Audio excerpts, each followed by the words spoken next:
Okay, so this is part B of the same Geronimo edition of the Kudila television channel. And we are continuing with the legal analysis and steps that must be taken. First of all, the change.org UK petition that is ongoing and is just over 140,000 signatures has, in our view, the wrong statement at the top. Anyone who isn't sure what I'm saying can read this on the petition. Top of the petition, it says that the court decision was the last legal kind of way to defend and get justice for Geronimo. That's not the case. That is the whole point that we are making in these comments and campaign observations, because the legal actions that were staged to suit DEFRA and the government. And there were abuses. Those judges abused their positions. As I keep saying, they didn't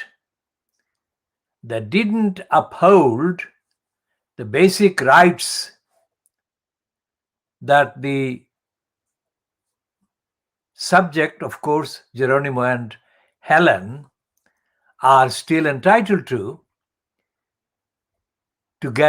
seek remedies against injustice, against stupidity, against irrationality, and against prejudice, bias,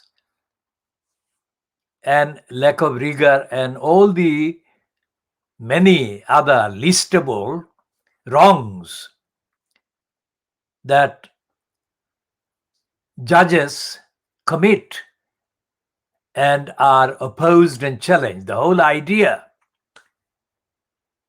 of courts of appeal or appeals against judicial decisions is to assert what Mary Stacey, the latest so-called High Court judge, denied the existence of.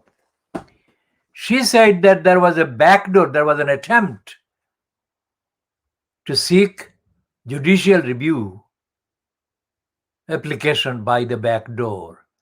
How absurd, how irrational, how stupid that is.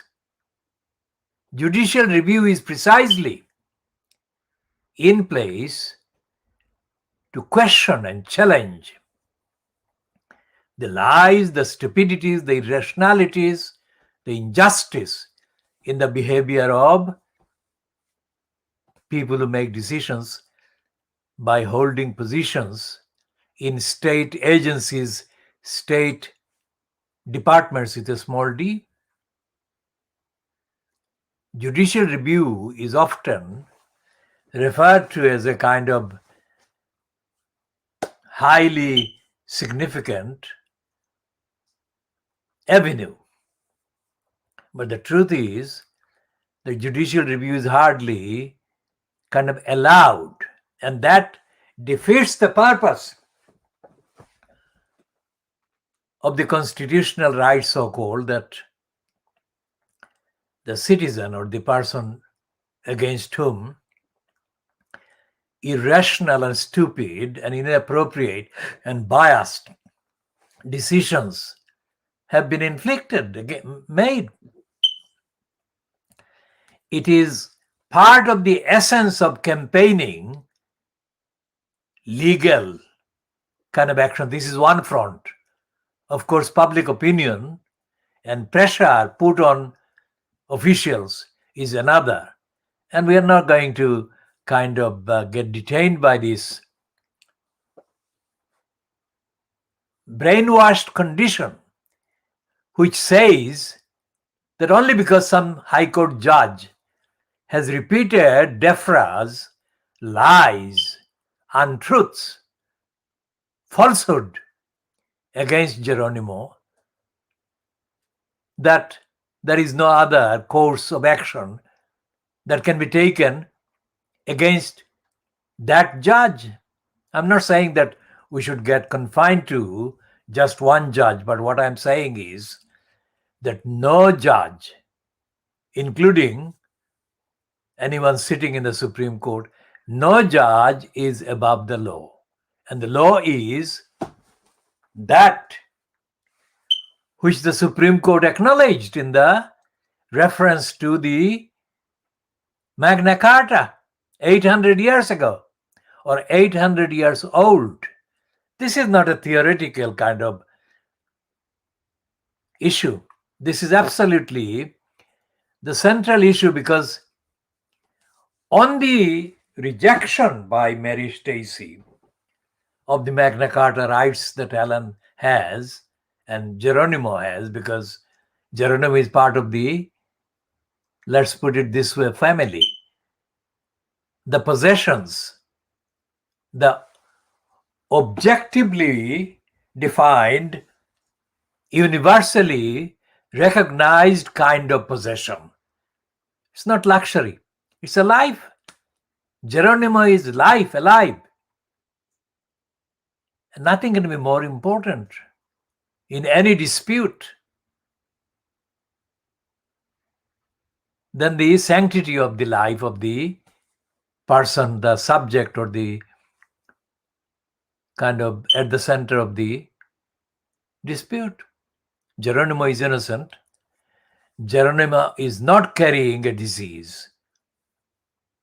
It is a suspicion. And that is not right on the top of the petition.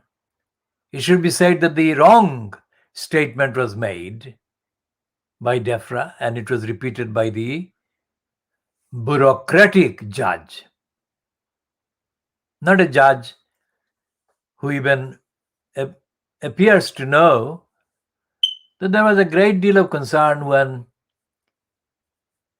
Wolf, one of the judges, was deliberating about access to justice. Although the final Wolf reform leaves a lot to be desired, but that is not the last thing. That's the whole point I was making about what did the British people do to deserve Johnson and his cabal. And that is because the people took for granted that justice would be done if injustice is tolerated. Think about that. You cannot get justice from unjust bureaucrats. And Mary Stacey is one of hundreds of unjust bureaucrats holding positions as judges, whatever level.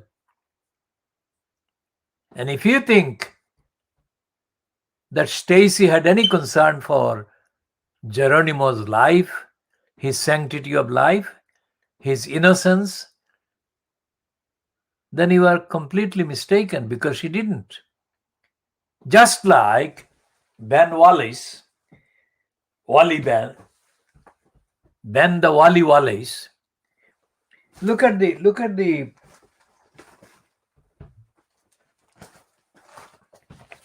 this piece on the Telegraph, page 7, and it's written by Harry York, Whitehall editor.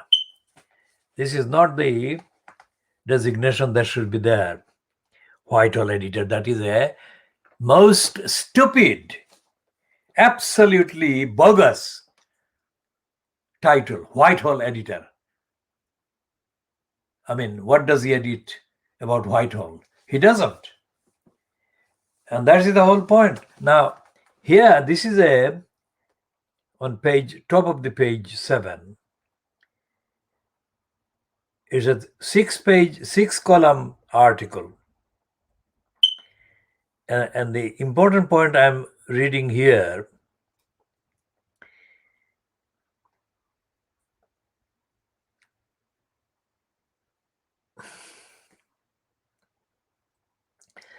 Well, the row centers around the Nauzad animal shelter in Kabul, which was founded by Paul Farding, known as Penn, after he served in the army in Afghanistan in the middle 2000s.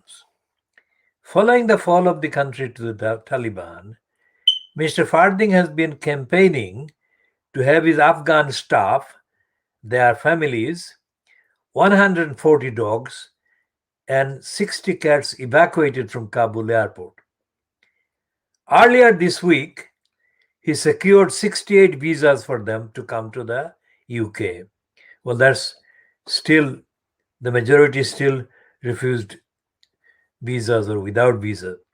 But his supporters allege that the plan risked being derailed on Tuesday when Mr. Wallace said the animals should not take priority over thousands of people trying to escape Kabul on RAF flights. Now, anyone watching this and anyone who is a supporter of Geronimo should watch this in full, because as I said before, and as the facts stand, there is no other broadcast like this anywhere. And this is the time, because we are now at the end of the week and we are still uncertain as to what DEFRA will do and what is useless will do, or whether Johnson will change his position or not.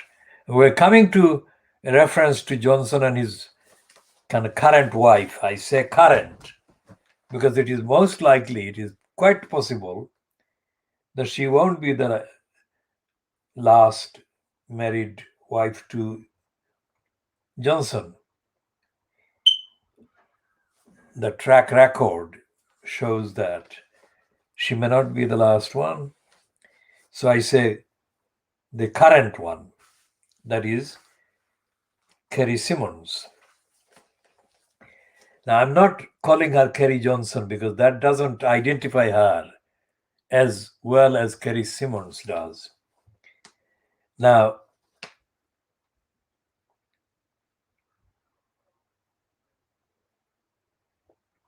after Wally the Wallace did the irrational statement against animals, Wallace announced that if Penn Farthing arrived at the airport with his staff and animals, officials would seek to facilitate their departure aboard a chartered aircraft being funded by private donations. Supporters of the charity yesterday, that is Wednesday, the 25th of August, said they believed that Prime Minister and his wife, Kerry, a vocal animal rights activist, may have played a role in convincing Mr. Wallace to drop his opposition to the evacuation plans.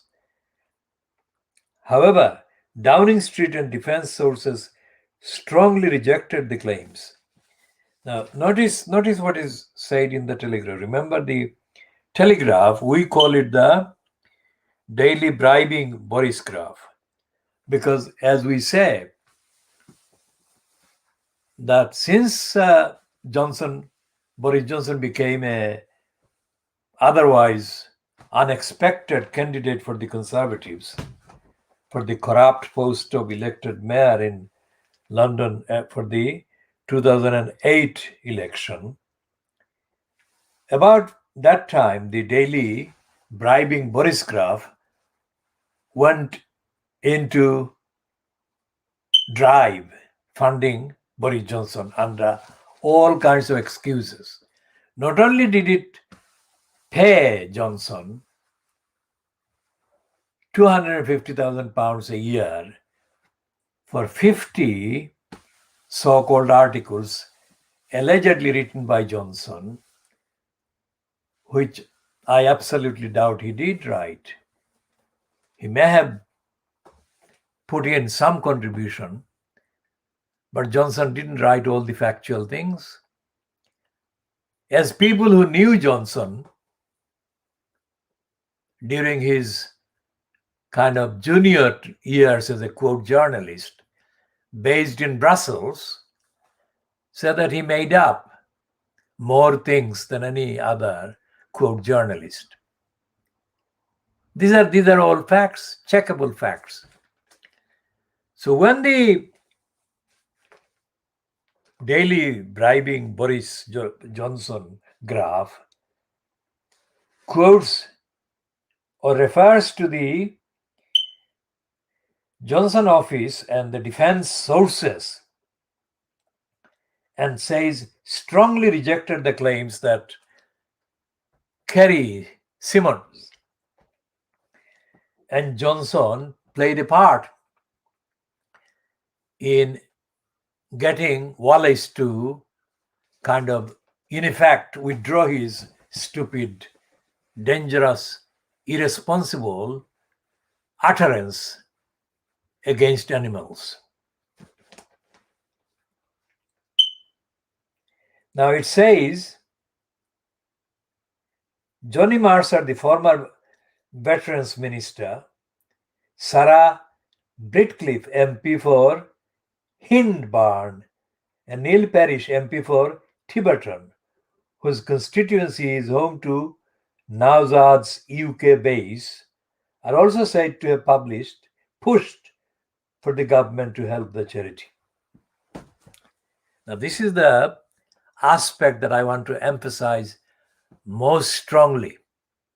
Anyone who says that the court charade staged by Mary Stacey for DEFRA was the end of court process or legal process is absolutely irresponsible and wrong.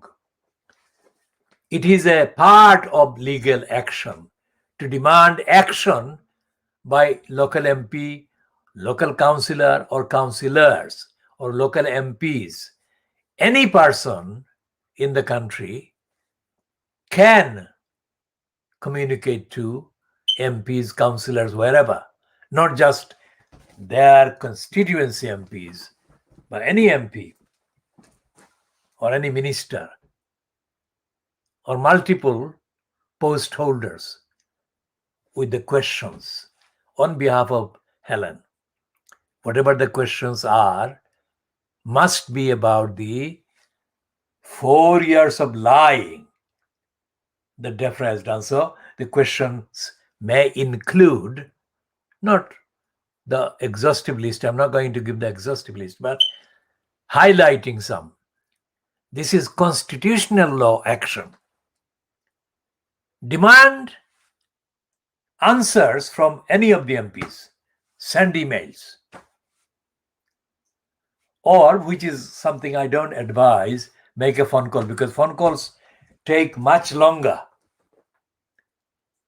and cannot be as effective as emails or written evidence of communication.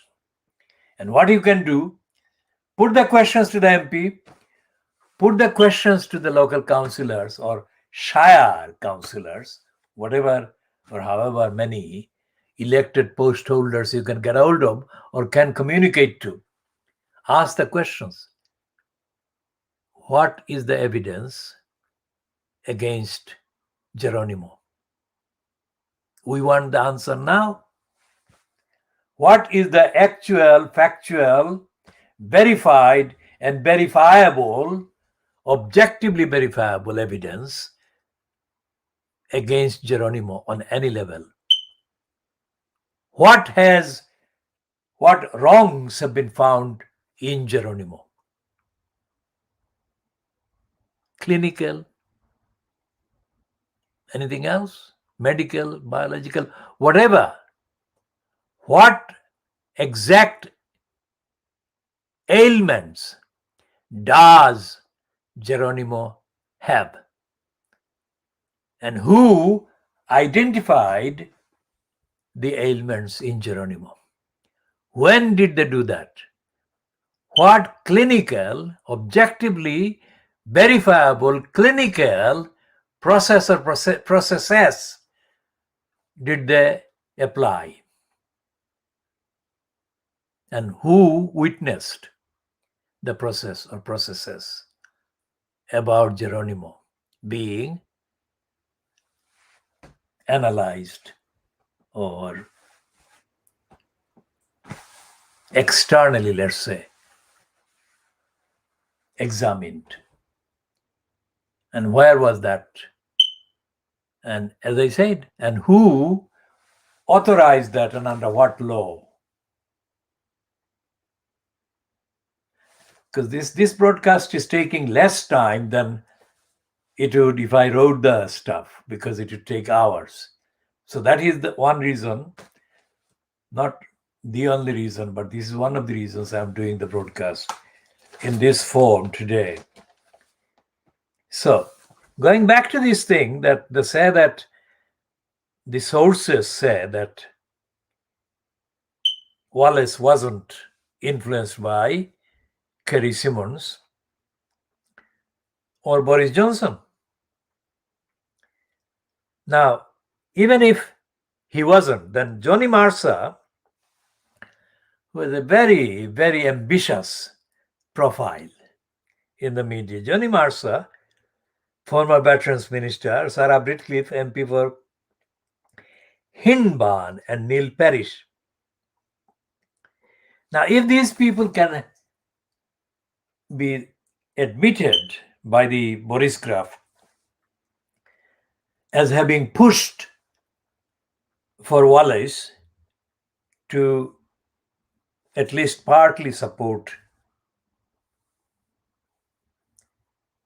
Pen Farthing's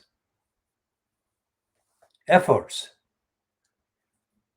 if that is the case, that they have done that, and the fact that the Boris Graf is admitting that they have done that shows the clear possibility for Geronimo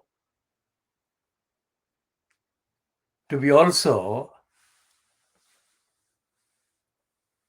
backed, Helen to be also backed by MPs, any MPs. Because remember what we are talking about. This is the kind of sanctity of life. What act of parliament in place now in the UK allows the government to murder an innocent Geronimo? Where is the law, and where was the debate? And what was the actual evidence on which? I'm putting all of that within quotation marks. It was considered acceptable to allow the state to murder somebody like Geronimo. What is the evidence against Geronimo? What is the illness that Geronimo has? How long has Geronimo had that illness? And who says that he has that illness? Because so far, after the 26th of August, this time of this broadcast, I haven't seen any public appearance of an actual identified, self-identified or objectively identifiable authoritative scientist or a vet confirm anything against Geronimo. Whereas so far there are multiple objectively verifiable and identifiable and identified vets have condemned DEFRA for lying against Geronimo. And by that condemnation, they have also condemned the details of DEFRA's lies against Geronimo. Remember what we are talking about. We are talking about 4-year battle, continuous battle against lies by a government department, by the citizen. I mean, if another person, another family, another individual, parent, let's say Helen, in order to access the information, communication, Helen is loco parentis. More than loco parentis, but let's say she's a parent, and let's say Leonie is the main parent in human terms. Human terms, that is, we cannot get Geronimo's biological mom to come across verbally because, like Geronimo, she won't be speaking human verbal. So Leonie, who said to the Times that she was very sad to see him leave, spoke like a mom. And Helen, for the last 4 years, has been behaving like a mom. So who, for example, if there is an ill person or an ill Geronimo or an alpaca or a camel or whatever, camelid, if there is illness or suspected illness, where would you go to make sure what the suspected illness might be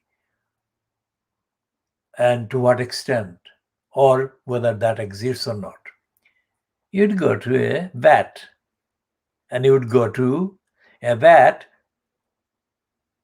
most likely accompanied by a trained veterinary nurse, which Helen is. And if you go to a trained nurse, veterinary nurse, and you go to a trained vet, what is the objective experience of people who take their loved and beloved animals to be checked at a vet's? That there would be a vet, or there would be a number of vets, and there would be a veterinary nurse or more. You have them checked, and most people would trust what the vet says. And most people would trust the trained veterinary nurse, to physically examine the either cat or a dog or camelid. I mean, they won't say that these tests or these checks by the vet and the veterinary nurse are rubbish. They cannot be relied on. And we are going to go to Boris Johnson, who is neither a nurse nor a vet. Or we go to George Eustace, who is useless, because they would tell us the truth about what the animal is either infected with or suffering from or is carrying. You won't do that. Ordinary people taking their animal to the vet, they won't rush to a politician when they think that the vet and the nurse haven't done their job. They would never go to the politician. So why is it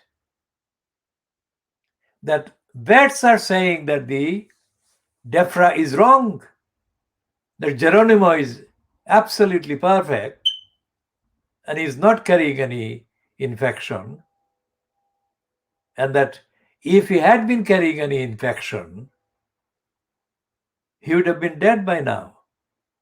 Should vets be trusted to know about animals more authoritatively than a politician? Think about this. How absurd and how irrational, how unscientific, how gobsmackingly stupid. And this is what the papers are saying, not this article about the, the Farding Rao, but essentially whatever the length of human civilization or human existence on the planet, because there are all kinds of disputes about the length that we have been on the planet. So we cannot decide that one conclusively. But what we do know is that the science or the art or the skill or the kind of craft, let's say, of medicine and of veterinary science, these have developed over hundreds of years, thousands of years,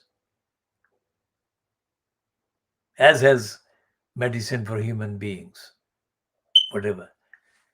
Essentially, most of the contents of scientific journals are full of admissions that what we thought was the case is no longer the case. So there is that angle, there is that side, that human beings do make mistakes in terms of science and in terms of the medicine. So let's look at this. For the 4 years over which Helen has been exchanging information with DEFRA, it has been essentially a one-way exchange of information. While Helen has been giving the DEFRA the substance, the evidence, DEFRA has been giving in return pathetic lies and bullshit. Now that is only allowable in a Czechoslovakia which penalized Alexander Dubček for daring to tell the truth. Now Dubček will outlive in terms of the legacy, all the people that have traumatized him, defamed him, targeted him, and tortured him, because Dubček was tortured. All the people that have done all those wrong things are already condemned and exposed as evil. And Dubček lives on with the stand he took for telling the truth. He wasn't a Superman. He was just an ordinary person seeing the behavior of the evil ones from the perspective and the standpoint of the ordinary human being under this tyrannical regime in Czechoslovakia. And not just Czechoslovakia, the whole of the Soviet satellite states and USSR states had tyrannical regimes. And tyranny doesn't come in red color or any other color. Tyranny is the idea and the attitude that is embodied in the behavior of Ben Wallace, of George Eustace, useless, and of Boris Johnson, if we are to take his spokespeople's defiant stand that they will go ahead with the plot to murder Geronimo. This is not different from Czechoslovakia, from Romania, and the rest of the USSR. Under Stalin, that Alexander Solzhenitsyn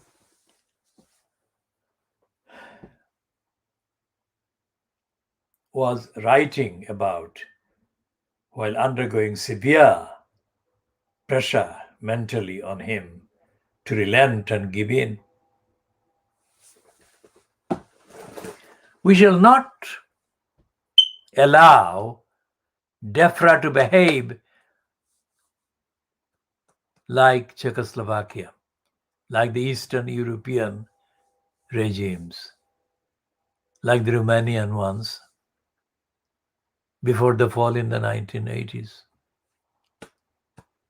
The Stasi are operating in Britain disguised as Fleet Street commentators like Dominic Lai's son, who is ridiculing people for caring, laughing at people for being kind, and is mocking people's integrity as delusion. In the Soviet Union,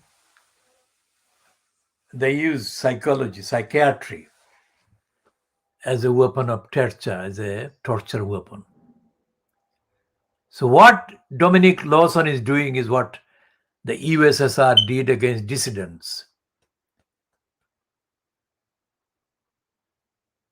He is calling perfectly sane people mad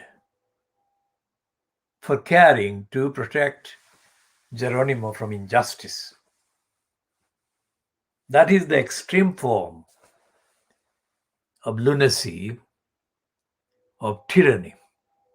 It's not coming in kind of visibly frightening forms. It is coming in the form of visibly not frightening form, visibly ordinary looking form. Nigel Lawson's son, Dominic, has built his entire career on the connections. He has no quality. He has no quality to have been given the career in Fleet Street that he has been given. Nigella Lawson has admitted on multiple platforms that her cookery specialty is a complete, absolute bogus fabrication. It's not my word, it's Nigella Lawson's. And she's hitting the headlines even this past few days, capitalizing on the bogus specialty.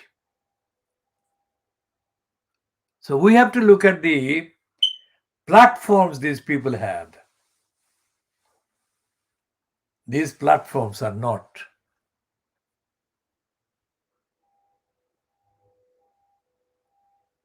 in compliance with the spirit and the pledge and the undertaking of the Magna Carta. These are nepotism, corruption, institutional and individual corruption that can only be found in regimes controlled by dictators and fascists. I'm coming to West Streeting again. West Streeting is supposedly the MP for Wilford North. And he claimed that he was a Remainer in the Brexit referendum. The West Streeting, in terms of the quote British political kind of divide, so-called, I don't recognize there is a divide, but let's use the currently used kind of narrative. West Streeting was on the other side of the divide from, let's say, Paul Mason or Owen Jones. Because Paul Mason, although he was not a kind of loud, noisy supporter of Jeremy Corbyn, he most certainly is not on the same side as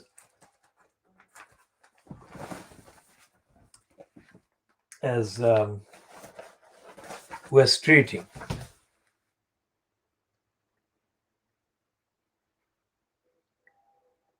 And yet I'm saying to anyone watching this about Geronimo that these people are not behaving like that politically, holding two different positions.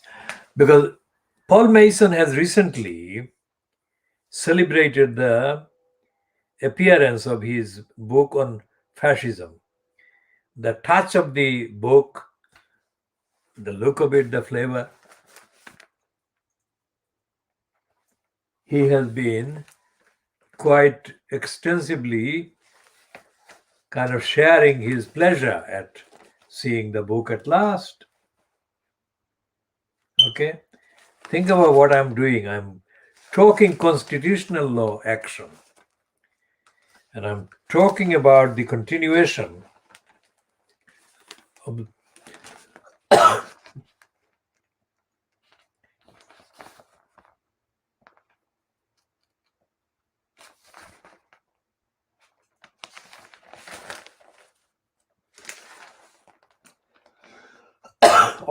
resource to the law.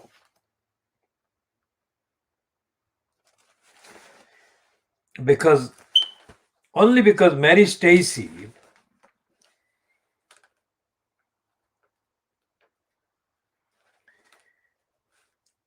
said there was no reason why Geronimo should be given the chance. There are more reasons than can be counted for Geronimo not only to be given the chance, but to be upheld and Geronimo to be compensated in cash and in kind, legally, lawfully, constitutionally, of course, in addition to ethically and morally.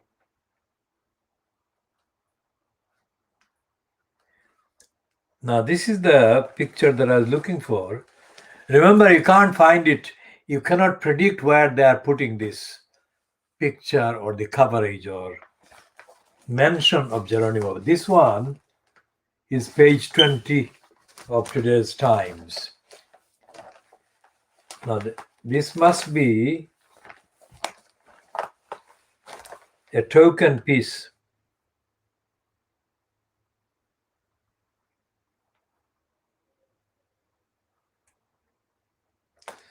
On page 20, it says that just a caption under a picture of Geronimo, and it says, I'll bring the picture closer to the camera in a minute.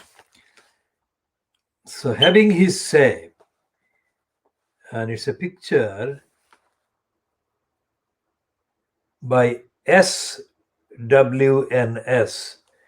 That's the picture credit. Having his say, Geronimo the alpaca, who is under a destruction order, meets the press at his Gloucestershire farm yesterday. Well,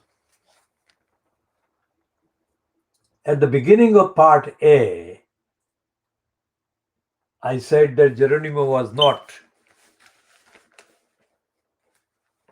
addressing the public, but of course, I said that before I saw this picture in the Times and the caption. Now, that is just about acceptable. And because they haven't attacked him. Because the Times has masters and controllers are obviously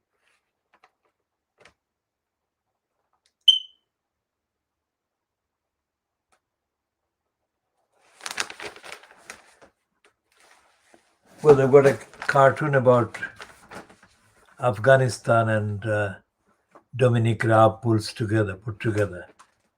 We shall come to that later.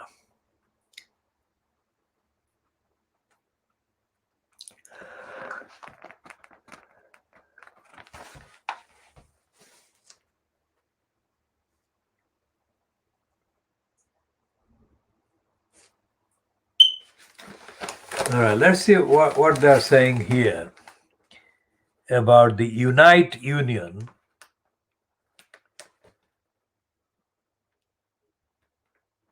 having elected a successor as secretary of Unite Union, Steve Turner.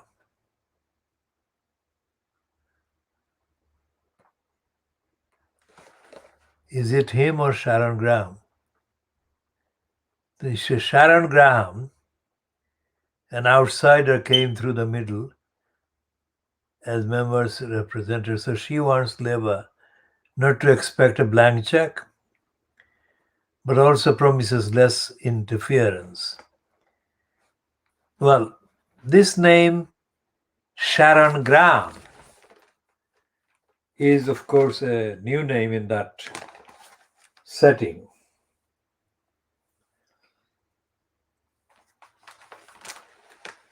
And my reason for referring to her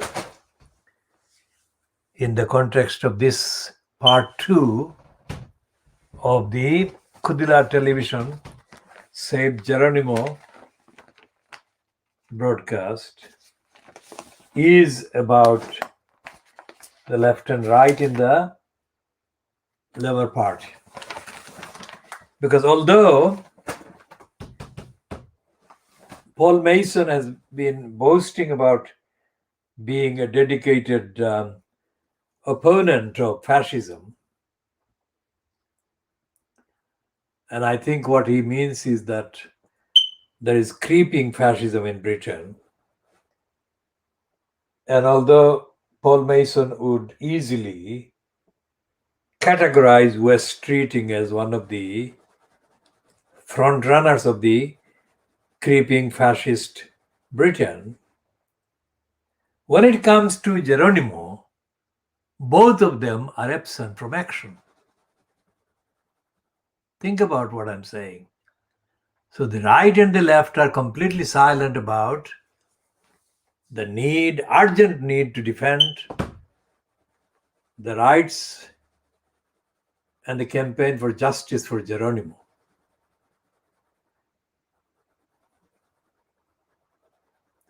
Think about that.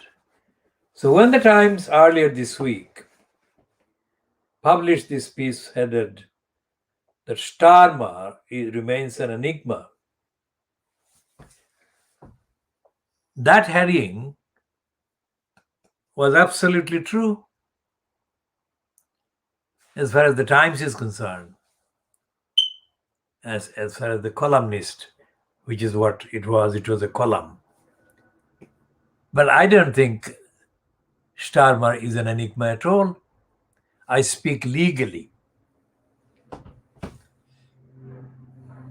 I have been studying, quite literally, I've been studying as a scholar and as an applied kind of practicing, campaigning legal rights advocate. Note the description. As I said yesterday, well, as I said before as well, in the 1970s, I was called to the bar. Barbara Bates. I was called to the bar, but this woman, Barbara Bates, lied and blocked my call.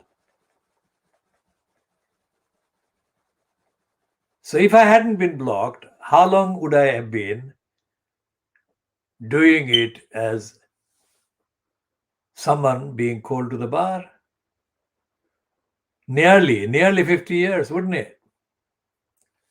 But that's a long story, but just mentioning this. So I've been studying law at every level for longer than Starmer has been alive, I think.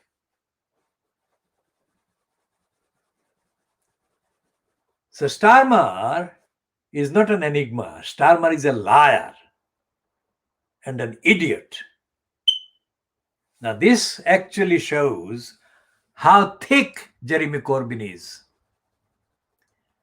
Because Jeremy Corbyn repeatedly praised Starmer when Corbyn was so-called leader as showing and or possessing forensic skills. Starmer didn't.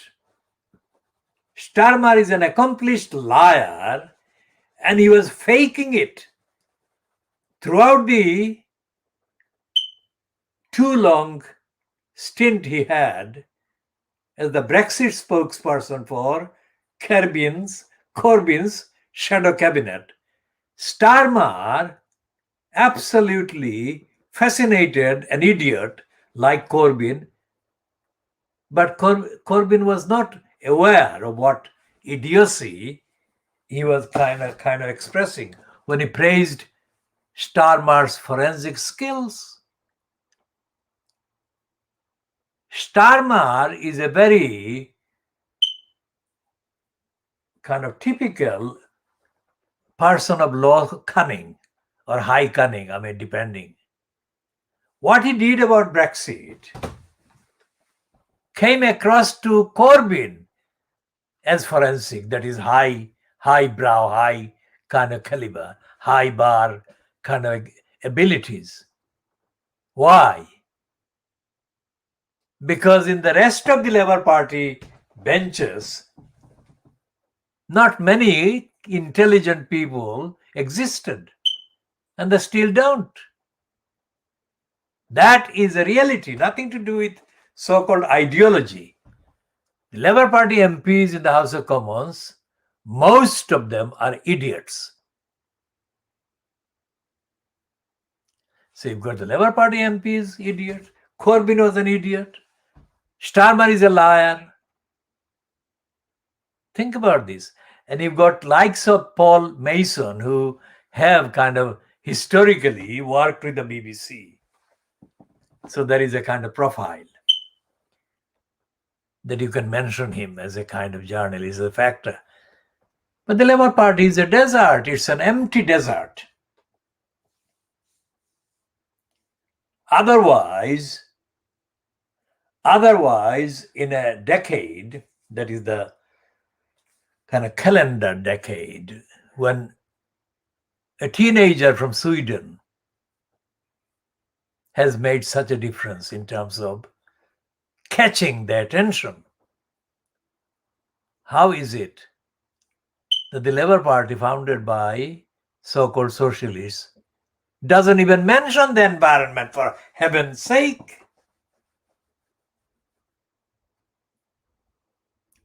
And when Starmer endorsed the murder plot against Geronimo and Streeting followed suit,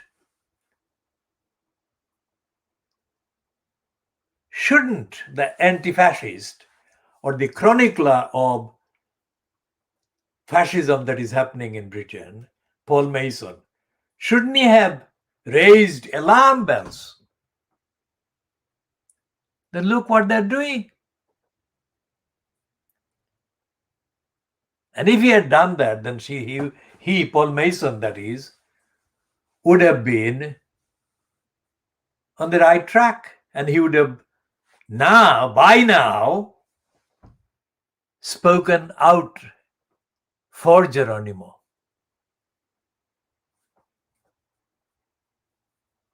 Because that endorsement by Starmer and imitation of it by Streeting went against the supposed anti-fascist propensities and orientations that Paul Mason pretends to belong to. And yet today, neither the Labour Party nor the Conservatives, of course, are making the news anywhere about expressing concerns, by expressing concerns about the need to have a constitutional law regime in Britain that respects the rights and the welfare of the likes of Geronimo, and respects and recognizes and backs the rights of the likes of Helen MacDonald. Now, this is a broadcast, so you can actually rewind and you can hear what I have been saying. I don't have to repeat every phrase. And as I said, I'm determined to expand on the legal options, and this is what I'm doing. Legal doesn't have to be within the courtroom. A series of legal action notifications can do the job. Our movement, this Kudilar campaign, and the wider movement called the Movement Defending the Community in the East End of London and Defending Universal Values from the East End of London, we have already started notifying potential offenders and criminals and defamers against Helen and against Geronimo. And we have notified the Sky News. We have done the same with the Guardian. We shall expand on that. Notice to the Guardian later, not necessarily in this edition, but later in the course of the campaign. And we have done the same thing against a criminal who actually works as an agent of an American charity. I'm not naming because I don't want to give them any publicity. They have tried through the Daily Star in London. So far we have seen that, but they may have been doing the kind of manipulation elsewhere with other outlets. They tried to hijack or intrude into the campaign for justice for Geronimo by issuing a libelous series of words against Helen.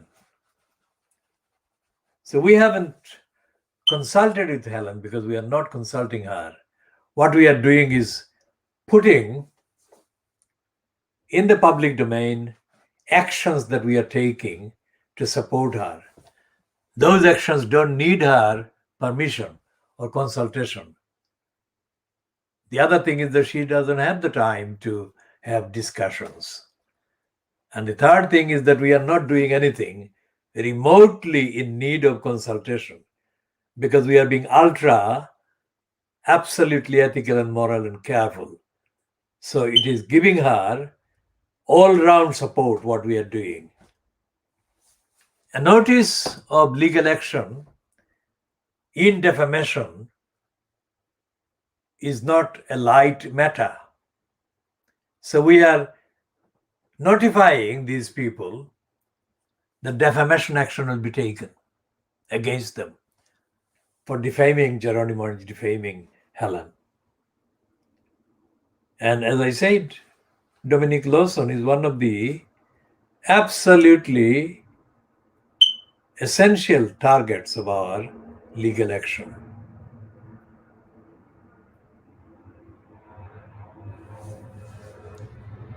Dominic Lawson and others, of the same ilk.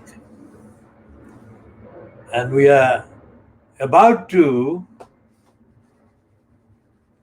contact Luke Hall because in my conversation yesterday with his constituency office. Some of the transcript has been published yesterday already, of course. And this is not the only communication, because local, being the kind of procedurally the kind of local MP, has got a bigger load, burden of responsibility to defend and speak for Geronimo and Helen. He hasn't done that. Now, we can assure anyone watching this that unless he has corrected his stupid silence by now, because I'm not watching the internet and I'm not checking the latest updates online, unless he has corrected himself and has come out of hiding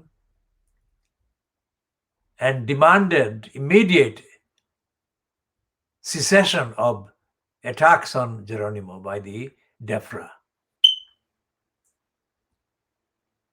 Luke Hall will be a serious loser. This is not a joke statement I'm making. Because in my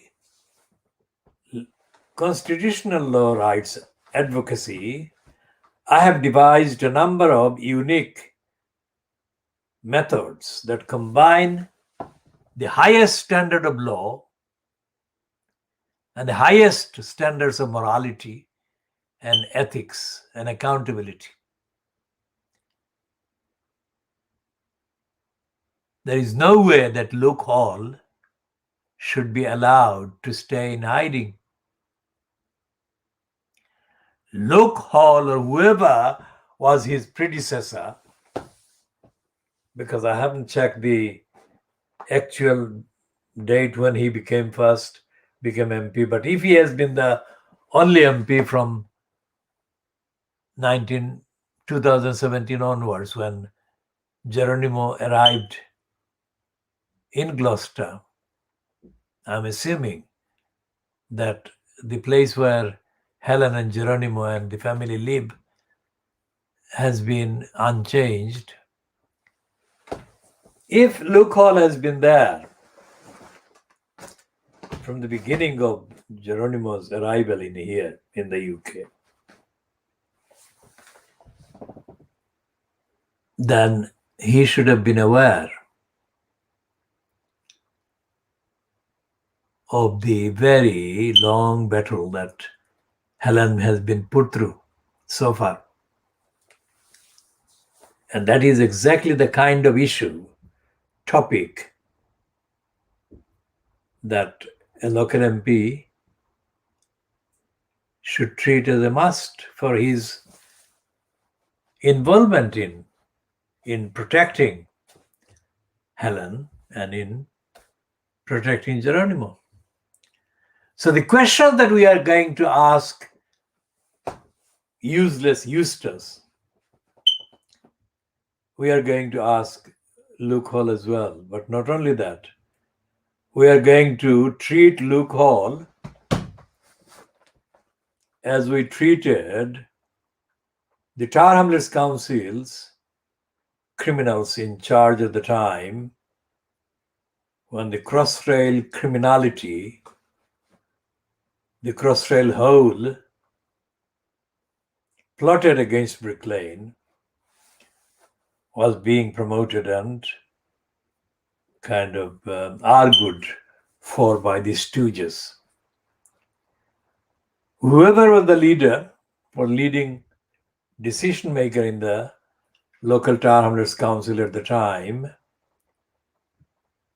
it's not my word, it's a number of independent sources that have confirmed, would not wish that kind of experience on anyone, because we gave them ethically, morally, intellectually, legally, evidentially, socially, and factually. We gave them good number of years of absolute, unforgettable, how shall I put it? They would call it nightmare. We forced the local council to get mobilized so that they would not be caught out by us. They were not in a position to catch us doing anything wrong. We caught them doing wrong. So, what I'm saying to Luke Hall is that we are coming after you.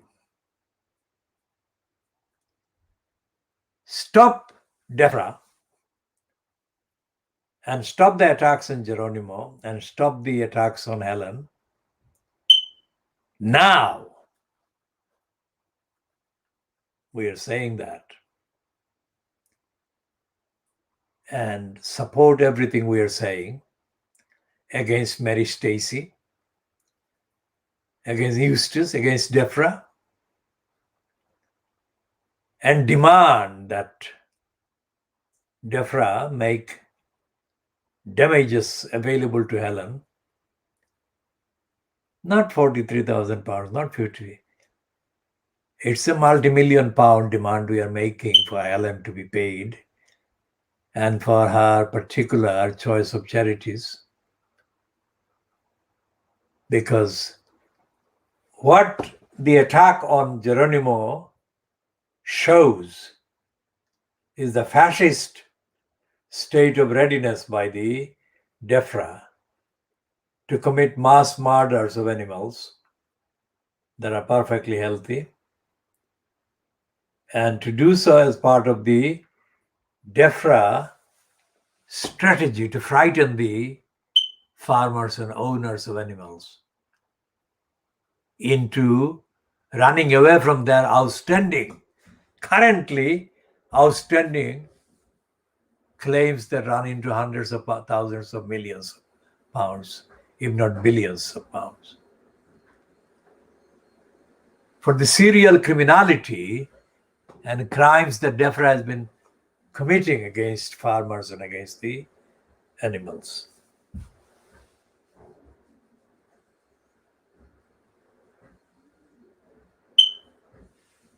So we go back to this piece on page 7 of the Telegraph, written by Harry York, Whitehall editor.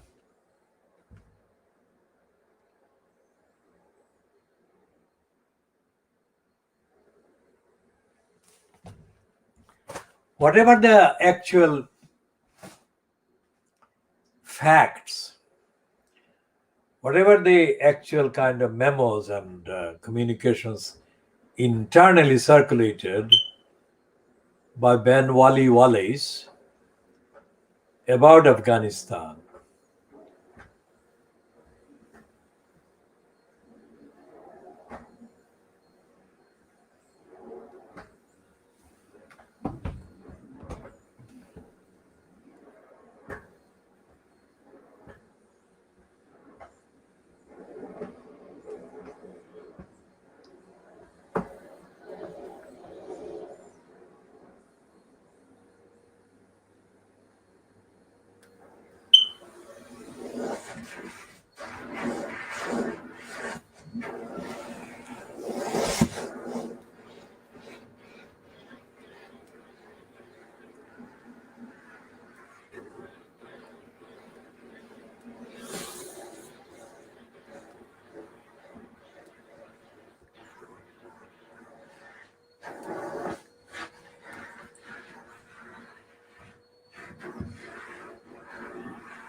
so whatever the actual pointers and the phrases that they've been using in internal communications in the Ministry of Defense or anywhere else, what the behavior of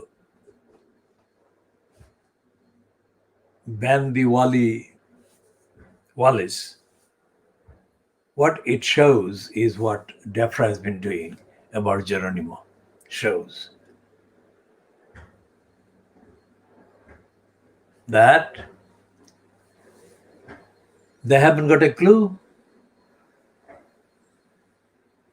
Now, given that the Blair collusion with George W. Bush started more than 20 years ago against Afghanistan,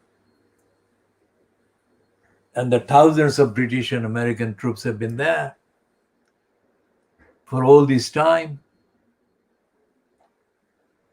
how is it that they didn't know what the Taliban were up to and would be able to achieve?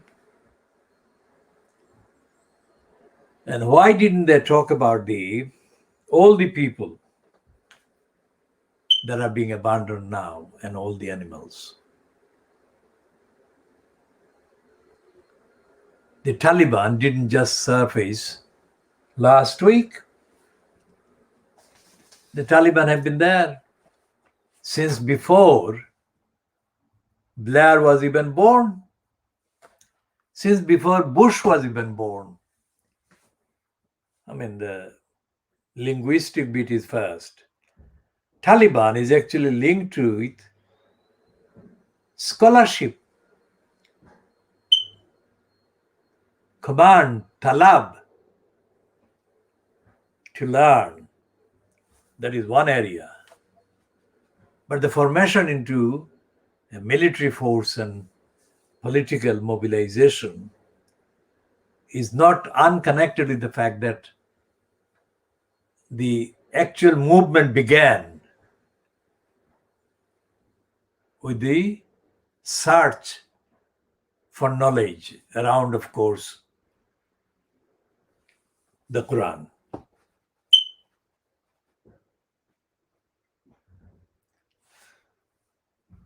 So in order to keep the focus on Geronimo, I'm not going to go into the history and the backgrounds of the Taliban, except to say that if they can abandon these cats and dogs and other animals in Afghanistan in the way that they're having to admit they've been doing,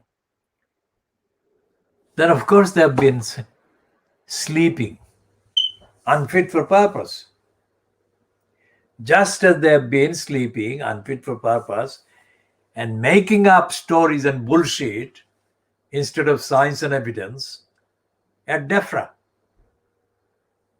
which is why they are caught, quite apart from the devil, the evil side against Geronimo, they are also caught up and caught in and trapped in the lack of direction of their own making. How else is it that when more the, well, if there are 140,000 or 40,000 plus signatures, then it shows that people who have been aware have not been all signing the petition. So it's hundreds of thousands of people who have been actively thinking about Geronimo. And it follows that since they became aware of Geronimo and how he has been mistreated by the crooks and criminals at DEFRA, there must have been several thousand, if not more, emails and queries and calls to DEFRA by people. And a good number of those calls and communications, by logic, by reasonable deductions must have included very clear resolutions to the one aspect of the crisis, the DEFRA morons face, and they should have jumped at the opportunity. We don't know how many people have been communicating directly to DEFRA. But we don't need to know that. Why? Because Helen has been publishing enough facts about her communications to DEFRA. And they've been deaf. DEFRA's deafness. DEFRA is deaf, I am saying this phrase. Deaf DEFRA. DEFRA is deaf to reason. DEFRA is deaf to evidence. DEFRA is deaf to science. And DEFRA must be scrapped, prosecuted.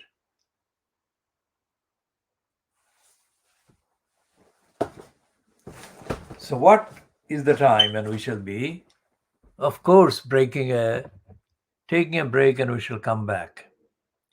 This is not by any means the only edition. We are going to do other editions, and we're going to do that today. This is the, let's say, approximately 12 minutes to 1 in the UK and 12 minutes to midday GMT. So we shall end this one. This is part 2, say Geronimo edition of Kudilar television channel. We shall do the part 3 after a break of about an hour or so.